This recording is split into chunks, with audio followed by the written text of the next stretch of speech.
Hindi mo na nga kailangan pa pumunta ng Laloma, Quezon City upang makatikim na nagsasarapang lechon. Dahil dito lamang sa Carriedo ay meron na yan. Biro mo sa halagang 80 pesos ay makakatikim ka na with rice pa. Meron din namang lechon lang nasa halaga 100 pesos ay meron ka ng 150 grams. At sa halagang 100 pesos nga lang ay meron ka ng single tab na lechong paksiw na talaga namang craving satisfied. Hindi rin mahirap hanapin dahil sa tapat lang sila mismo ng Isitan. Huwag na nga nating patagalin pa, tara, makisarap. John Lloyd, magandang hapon po. Magandang hapon din po. Nakakailang kilo ka po ng lechon sa isang araw? Ito yung pinadala ko ngayon, 30 kilos po kasi yun 30 kilos? Isang buo na yun? Opo.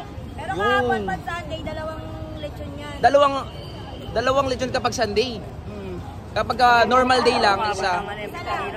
Yun. Isa lang pero malaking size. Yun. Kuya, saan matatagpuan itong inyong lechonan? Dito na po kami sa may Carriedo Street, tapat po na Isitan. Yun, maraming salamat kuya. Yo, what up guys, nandito tayo ngayon sa kahabaan ng Carriedo at sa tapat nga lang ng Isitan Mall. Meron dito nagtitinda ng lechon rice ni Kuya John Lloyd. At ito nga yun guys, yung combo meal na meron ka ng lechon, meron ka pang lumpia. Kaso nagkaubusan na lumpia, kaya dagdag lechon na lang si Kuya. For only 80 pesos lang guys, meron ka ng kanin. Ayan guys, oh. Wow.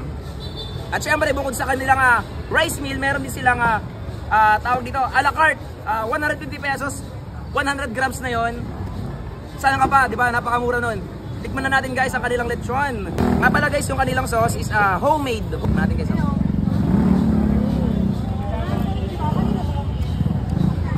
Malutong pa. Sarap.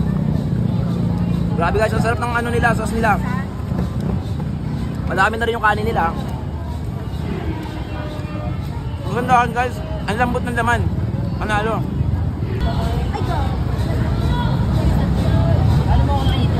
Panalo, ang sarap na nila. Sauce. Sauce, oo. Ang sarap mo, be. Ang sarap mo.